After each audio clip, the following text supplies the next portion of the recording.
پھر سے میں کہتا ہوں کہ ساری گورنمنٹ ڈپارٹمنٹس کو ہم جو اب کوشش کر رہے ہیں مائنڈ سیٹ چینج کرنے کا، کہ جب تک ہم اس ملک میں اپنی ایکسپورٹس بڑھائیں گے نہیں، جب تک کہ ہم یہ جو سٹینٹس امپورٹ سبسٹیوشن نہیں کریں گے، اپنے ڈالرز نہیں بچائیں گے، جب تک ہمارے پاس ایک ڈالر کا سرپلس نہیں ہوگا، ہم تو پھر اسی وشس سائیکل میں ہر تیسرے سال کے بعد IMF کے پاس جانا پڑے گا، کیونکہ ہماری امبیلنس ہو جائے گا، ٹریڈ امبیلنس یا کرنٹ اکاؤنٹ امبیلنس۔ اچھا جی، میں آپ کیونکہ مجھے موقع کم ملتا ہے آج کل اسٹوڈنٹ سے بات کرنے کا، تو یہ بڑا ضروری ہے میں آپ سے جو اپنا یہ ایکسپیرئنس شیئر کروں، کیونکہ میرے پاس شاید وہ ایکسپیرئنس ہے جو دنیا میں بڑے کم پاکستانیوں میں بہت کم لوگوں میں ہے، کہ دونوں ایک پاکستان کا ایکسپیرئنس اور ایک پھر میری بڑی ایک طویل عرصہ گزارا مغربی معاشرے میں، اور اس کو بڑا کلوزلی اندر سے اس کو آبزرو کیا، اور پھر میری ایکسپیرئنس اسپورٹس مین کا علیحدہ، پھر ایک پورا ایک ادارہ بنانا، اسکریچ سے کھڑا کرنا پورا ہاسپٹل، اور اس کے لیے جو فنڈ ریزنگ، اور وہ ایک اور ایکسپیرئنس تھا، اور پھر تیسرا پالیٹکس میں ایکسپیرئنس جو کہ سب سے یونیک ایکسپیرئنس تھا، کہ ایک اپنی پارٹی بنا کے اور یہاں پہنچنا۔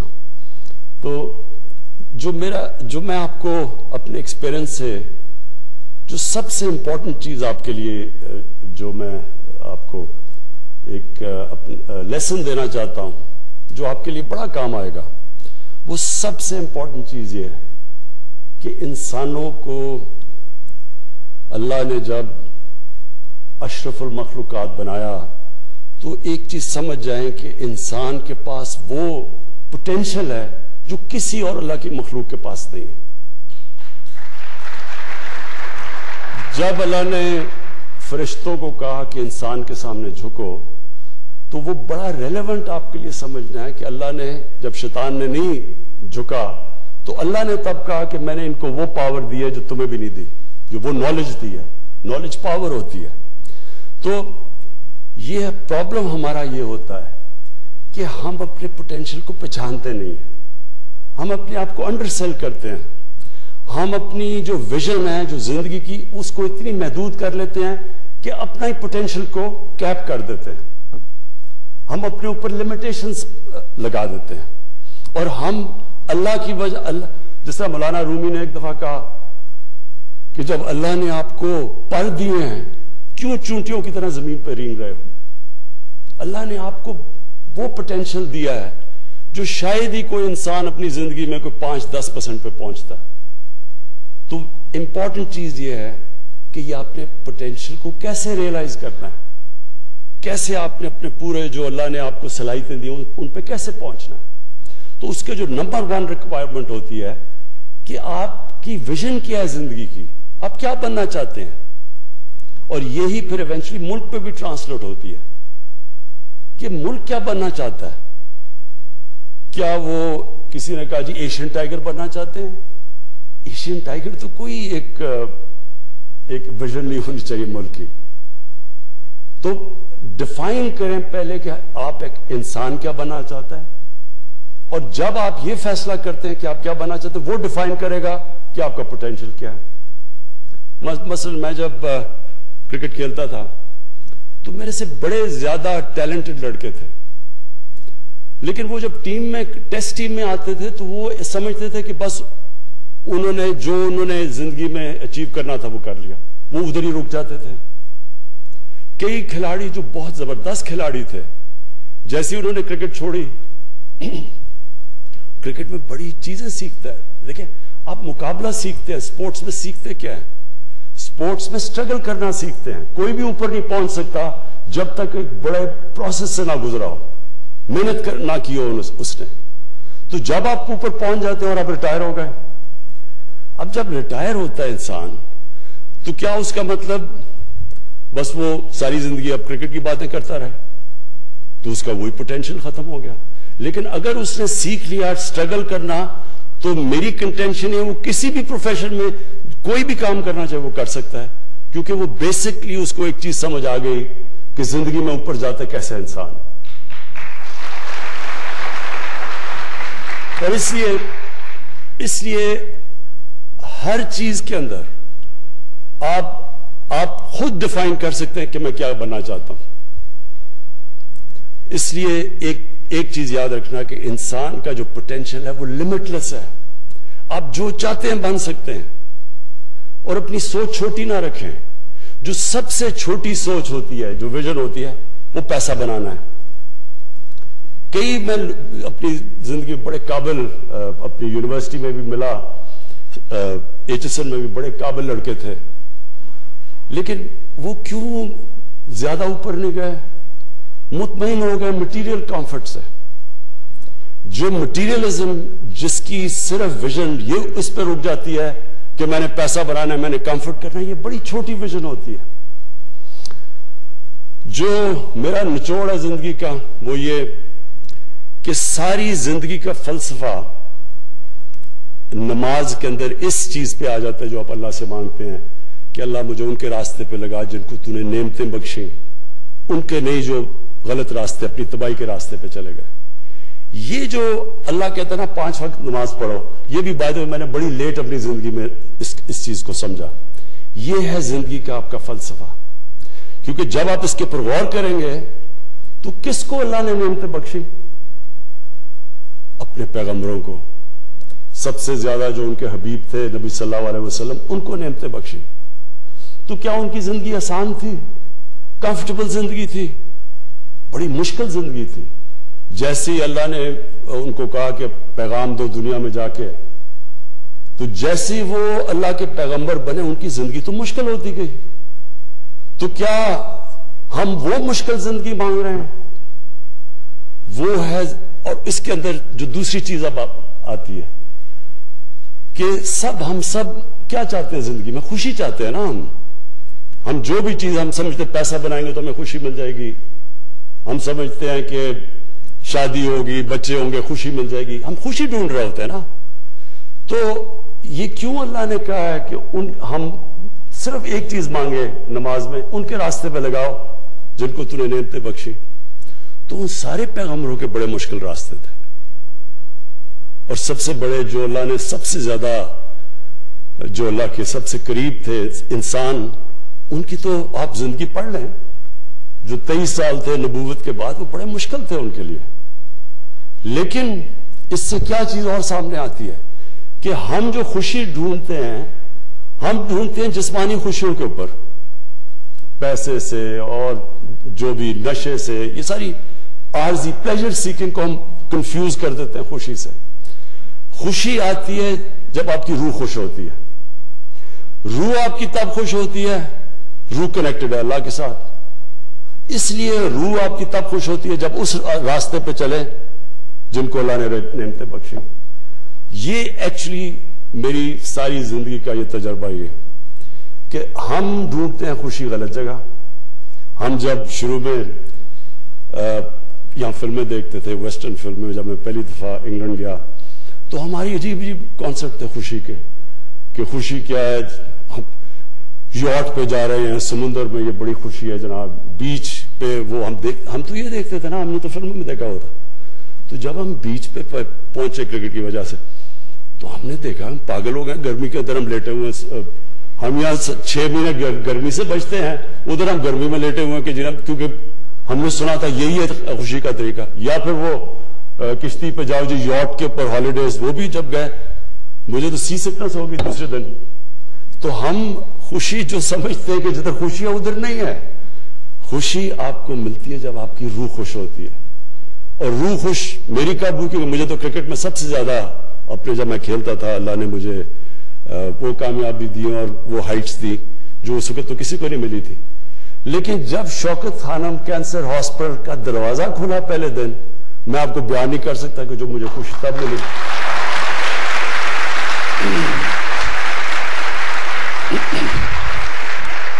کہنے کا میرا مقصد یہ ہے کہ دیکھیں خوشی اللہ دیتا ہے, کیونکہ آپ کی روح جب خوش ہوتی ہے اس کا مطلب آپ صحیح راستے پہ ہیں.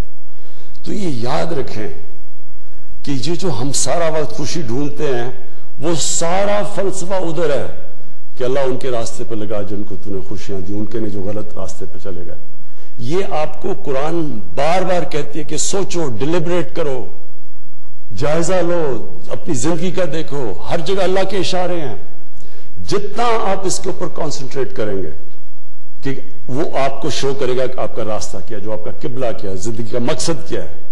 دو چیزیں سائنس آپ کو کبھی نہیں بتا سکے گی کہ اس دنیا میں آنے کا مقصد کیا ہے اور جب ہم مرتے ہیں تو اس کے بعد ہمیں کیا ہوتا ہے. اس کی صرف اور صرف آنسر اللہ نے جتنے بھی دنیا میں اپنے مذہب دیے ہیں انہی کے اندر صرف آنسر ہے, کسی سائنس میں نہیں اس کی آنسر. اور وہ اس کے اوپر وہ سارا فلسفہ ختم ہو جاتا ہے اس چیز کے اوپر کہ اللہ ان کے راستے پہ لگا جن کو تو نے نعمتیں بخشی. آپ سب کے لیے جو سب سے امپورٹنٹ چیز ہے کہ آپ کی ویژن کیا ہے, یہ ڈٹرمن کرے گا آپ کا پوٹینشیل کتنا ہوگا, کدھر تک آپ دنیا میں پہنچیں گے. نمبر 2, جتنی آپ کی بڑی ویژن, اونچی ویژن ہوگی اتنی آپ کو مشکلوں کا سامنا کرنا پڑے گا. زندگی جب آپ سٹرگل کر رہے ہوتے ہیں اور جب آپ بڑی کسی بھی ویژن کی طرف جا رہے ہوتے ہیں, کبھی اسٹریٹ لائن میں زندگی نہیں جاتی, ہمیشہ سائیکلز میں جاتی ہے. جو آپ کو آپ کی کامیابی وہ ڈپینڈ کرے گی کہ آپ دونوں اوپر اور نیچے سائیکل پہ آپ کیسے ریئیکٹ کرتے ہیں. جو اوپر کے سائیکل کے اوپر کمپلیسنٹ ہو جاتا ہے اس کا مطلب کہ اس کا نیچا سائیکل زیادہ ہو جاتا ہے, اور جو نچلے سائیکل کے اوپر جب برا وقت ہوتا ہے اس میں سیکھتا ہے, سول سرچنگ کرتا ہے, اپنی غلطیوں کا جائزہ لیتا ہے, پھر محنت کر کے پھر جب آتا ہے تو اس کا سائیکل وہ اور اوپر چلا جاتا ہے. اس طرح دنیا کی زندگی کی سٹرگل جاتی ہے. جو نچلے سائیکل کے اوپر ڈیمورلائز ہو جاتا ہے, بڑے بڑے بزنسز میں نے اپنی زندگی میں دیکھے, جب ان کو لاس ہوا, جب بزنس میں پرابلمز آئے تو انہوں نے شارٹ کٹ لے لی, انہوں نے فراڈ کر دیا بچنے کے لیے. تو جب آپ نچلے سائیکل کے اوپر ڈیمورلائز ہو جاتے ہیں, آپ کوئی فراڈ کرتے ہیں, وہ آپ کی زندگی کا پوٹینشیل ختم ہو جاتا ہے. اس کا مطلب کہ آپ اوپر نہیں واپس آ سکتے. تو جو نچلے سائیکل کے اوپر جب مشکل وقت ہوتا ہے اس میں صبر کرتا ہے, اللہ قرآن میں کہتا ہے کہ میں تمہیں بار بار آزماؤں گا. اللہ کی آزمائش بار بار آتی ہے. نبی صلی اللہ علیہ وسلم کے اوپر کتنی آزمائشیں آئیں, تو کبھی کسی نے آپ ان کی کتنی بھی لائف ہسٹری پڑھے, کبھی کسی نے ان کو ڈیمورلائز دیکھا, کبھی کسی نے ان کو دیکھا کہ وہ ڈپریس ہو گئے. وہ ہر آزمائش کو لیتے تھے اللہ کی طرف سے, اور پھر جو مقام اللہ نے ان کو دیا, تو کسی نے بھی, آپ چاہے اسلام کے آپ مسلمان ہیں یا نہیں, دنیا کی تاریخ میں کسی انسان کو وہ مقام ملا نہیں, نہ مل سکتا ہے جو نبی صلی اللہ علیہ وسلم کو ملا. اور اس کی وجہ ہے, اور اسی لیے قرآن کے اندر ہمیں کہا گیا کہ ان کی زندگی سے سیکھو, ان کی سنت پہ چلو. یہ بھی بڑا امپورٹنٹ ہے آپ کے لیے سمجھنا. میں نے کئی دفعہ لوگوں سے بات کرتا ہوں اس چیز کی, تو لوگ مجھے کہتے ہیں کہ جی وہ تو اللہ کے پیغمبر تھے, تو ہم ان کی زندگی کیسے ہم ان کو کیسے فالو کر سکتے ہیں. قرآن نے اس لیے ہمیں کہا ہے, اللہ کو نہیں پتا وہ ان کے پیغمبر تھے, لیکن اللہ نے ہمیں کہا ہے کہ ان کی زندگی پہ چلو, ان کی زندگی سے سیکھو, ان کی سنت پہ چلو. مطلب اس کا یہ ہے کہ اگر آپ نے اوپر جانا ہے تو ان کی زندگی سے سیکھو, کیونکہ وہ ایک رول ماڈل ہے, ان کو اپنا رول ماڈل بناؤ. ہم ان کو صرف یعنی جو نیگیٹو سائڈ ہے سیکولرزم کی, ہم یہ کیا کر دیتے ہیں کہ اس کو دین کے اندر ساری نبی صلی اللہ علیہ وسلم کی زندگی اور قرآن کو دین کی طرف کر دیتے ہیں اور اپنی زندگی کو علیحدہ کر دیتے ہیں. یہ ہمارا سب سے بڑا پرابلم ہے. وہ ہماری ڈیلی زندگی کے اندر لیسنز آتے ہیں. جتنی آپ ان کی زندگی اسٹڈی کریں گے, آپ کو ہر وقت زندگی کے اندر وہ ڈائلیماز ہوں گے. 5 وقت کی نماز کیوں ہے؟ کیونکہ دن میں, مجھے کئی دفعہ دن میں کتنی دفعہ ہوتا ہے کہ 2 راستے آ جاتے ہیں, اس راستے پہ جانا ہے, اس راستے پہ جانا ہے. کئی دفعہ آپ کو یہ پرابلم, آپ کو ہر وقت جتنی آپ اسٹرگل کرتے رہیں گے, آپ کے سامنے 2 راستے آ جائیں گے. اور وہی ہوتا ہے آپ کی کامیابی یا آپ کی فیلئر کے راستے. وہی ہے کہ ان کے راستے جن کو نعمتیں بخشی, یا وہ راستے پہ چلے جاؤ جو آپ کی تباہی کا راستہ ہے. اور پھر ایک قرآن کی آیت ہے کہ کئی چیزوں کو جو آپ اچھا سمجھتے ہیں وہ آپ کے لیے بری ہیں، اور جن کو آپ برا سمجھتے ہیں آپ کے لیے اچھی ہیں. اس میں بھی جب آپ غور کریں گے تو آپ سمجھیں گے کہ ہمارے سامنے ہمیشہ ٹیمپٹیشن ہوتی ہے آسان راستہ لے لو. کئی دفعہ ٹیمپٹیشن آتی ہے کہ کون سٹرگل کرے سارا وقت، صبح اٹھو وہ سارے ڈاکو کٹھے ہو کے کبھی کچھ کریں کبھی کوئی آسان راستہ لے لو، کمپرومائز کر دو، ان کو معاف کر دو، ان کو NRO دے دو. آسان راستہ ہے، زندگی آسان ہو جائے گی، چپ کر کے آرام سے ہم بھی پارلیمنٹ میں تقریریں کریں گے، 4-3 سال گزر جائیں گے. لیکن یہ تباہی کا راستہ ہے. یہ یاد رکھیں کہ جو آپ کی بہتری کا راستہ ہے وہ ہمیشہ آسان نہیں ہوتا، اس میں بڑے فیصلے کرنے پڑتے ہیں، مشکل فیصلے کرنے پڑتے ہیں، اور وہی مشکل فیصلے آپ کو اوپر لے کے جاتے ہیں. تو آپ کو اللہ نے بڑی زبردست اپرچونٹی دی ہے. نسٹ کی جو بھی ریکٹر صاحب آپ نے باتیں کی، مجھے بڑی خوشی ہوتی ہے کہ ہماری ایک یونیورسٹی کوالٹی کی یونیورسٹی بن رہی ہے، اور اتنے تھوڑے ٹائم میں، کیونکہ 29 سال 30 سال تو کوئی زندگی نہیں ہے یونیورسٹی کی. اس کے اندر ایک ماشاءاللہ آپ کی سٹینڈرڈز آ رہی ہیں، آپ نئی چیزیں کر رہے ہیں، آپ ہوپ دے رہے ہیں ملک کو. آپ کو دیکھتے دیکھتے اب اور بھی یونیورسٹیز کوشش کریں گی، ان کی بھی لنکیجز انشاءاللہ ہم کریں گے انڈسٹری کے ساتھ، تاکہ وہ بھی محنت کریں اور وہ بھی اپنے ڈیولپ کریں، نئی چیزیں کریں. تو آپ ایک راستہ بھی دے رہے ہیں باقی ایکیڈیمک انسٹیٹیوشنز کو، اور مجھے یہ بڑی خوشی ہے. مجھے یہ بڑی خوشی ہے کہ یہ آپ یہ ٹریل بلیز کر رہے ہیں باقی ایکیڈیمک انسٹیٹیوشنز کے لیے.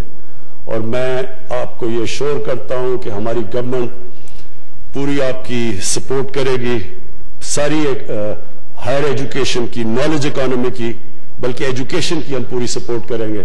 ہمارا جیسی ہمارے، اور انشاءاللہ ملک سے راستے پہ نکلا ہوا ہے، جیسے ہمارے فائنینشیل حالات بہتر ہوتے جائیں گے، جو ہم ویلتھ کریٹ کرنے کی کوشش کر رہے ہیں، جیسی ہماری ملک میں ویلتھ کریشن ہوگی، تو نمبر 1 پرائرٹی ہماری ہوگی نالج اکانومی کی طرف. اپنے ایجوکیشن کے اوپر، ہائر ایجوکیشن پہ، ریسرچ پہ ہم میکسیمم اپنی توجہ دیں، تاکہ وہ اتنا بڑا ہمارا پوٹینشیل ہے، ہمارا سیکنڈ ینگسٹ پاپولیشن ہے، انٹرپرائزنگ لوگ ہیں ہمیں اگر ایکسپرٹیز چاہیے تو ہمارے اوورسیز پاکستانیز بیٹھے ہوئے ہیں، ہر قسم کی ہم ایکسپرٹیز اٹریکٹ کر سکتے ہیں واپس پاکستان میں. ہم نے شوکت خانم کینسر ہاسپٹل بنانے شروع کیا تو سب نے مجھے کہا نہیں بن سکتا، کیونکہ انہوں نے کہا ایک اسپیشلسٹ کینسر ہاسپٹل کے لیے آپ کو ایکسپرٹیز چاہیے، پاکستان میں نہیں ہے. جس طرح مڈل ایسٹ کے اندر جتنے بھی کینسر ہاسپٹلز ہیں ان کے اندر ایکسپرٹیز ساری باہر سے دنیا فارنرز آ کے کام کرتے ہیں، لیکن ہم کیوں بنا سکے؟ کیونکہ ہمارے پاس باہر ہر قسم کے ایکسپرٹس بیٹھے تھے، ڈاکٹرز بیٹھے تھے. جیسے ہم نے ان کو انوائرمنٹ دی وہ پاکستان آ گئے، اور انہوں نے وہ ایک کامیاب ہاسپٹل چلا دیا، جو کہ آج دونوں شوکت خانم کو ایک انٹرنیشنل ایکریڈیٹیشن ہے، جوائنٹ کمیشن انٹرنیشنل کی.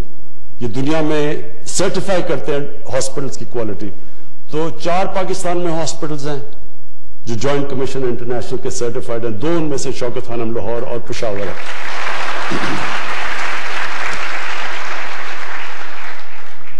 میں پھر سے جی آپ کو مبارک بھی دیتا ہوں، اور آخر میں میرا لاسٹ ورڈ آپ سب کے لیے، اپنے اسٹوڈنٹس کے لیے یہ ہے کہ دیکھیں، جب میں کرکٹ کھیلنے گیا پہلی دفعہ انگلینڈ، 18 سال کا تھا میں، تو ہمارے سینئر پلیئرز نے ہمیں کہا کہ، اور ان دنوں میں تو نئی آزادی ملی تھی نا، تب تو بڑا انفلوئنس تھا کلونیلزم کا، تو انہوں نے کہا کہ دیکھو انگریز سے تو جیتنا کا سوال ہی نہیں پیدا ہوتا، ہم اگر عزت سے ہار کے آگے تو بہت بڑی کامیابی ہوگی.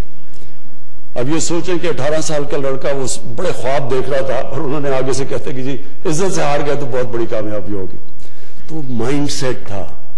اور وہ 10 سال تک جب میں کرکٹ کھیلتا رہا، ہماری ٹیمیں اچھی بھی ہو گئی، ہم جیتے ہوئے میچ ہار جاتے تھے، کیونکہ ہمارے میں سیلف بلیف ہی نہیں تھا.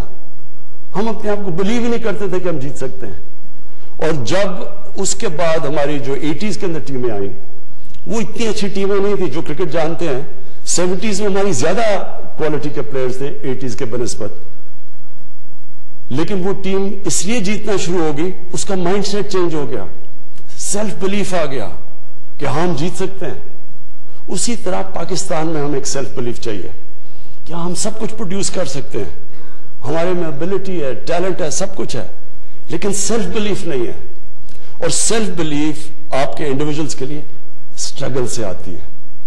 جب آپ ایک نچلے سائیکل سے پھر اوپر اٹھتے ہیں, آپ کے اندر کانفیڈنس آ جاتا ہے کہ میں مقابلہ کر سکتا ہوں مشکل وقت کا.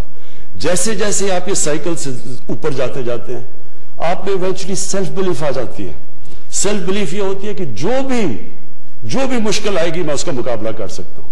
اور وہ ہوتی ہے پھر ایک وننگ سوچ آ جاتی ہے. وہ ایک قوم میں آ جائے قوم اٹھ جاتی ہے, وہ ایک انڈیویجول میں آ جائے وہ اوپر آ جاتا ہے. یہ جو ایک کرکٹ ٹیم میں آ جائے اس کو کوئی ہرا نہیں سکتا جب اس اپنے آپ اندر بلیف کرنا شروع کرتی ہے. یہ ہماری کوشش ہے کہ پاکستانیوں کا مائنڈ سیٹ چینج کریں, کہ اپنے اندر بلیو کریں کہ کوئی بھی ہم دنیا کا کوئی بھی ہمارے سامنے آئے ہم سب کا مقابلہ کر سکتے ہیں. بہت بہت شکریہ. وزیر اعظم عمران خان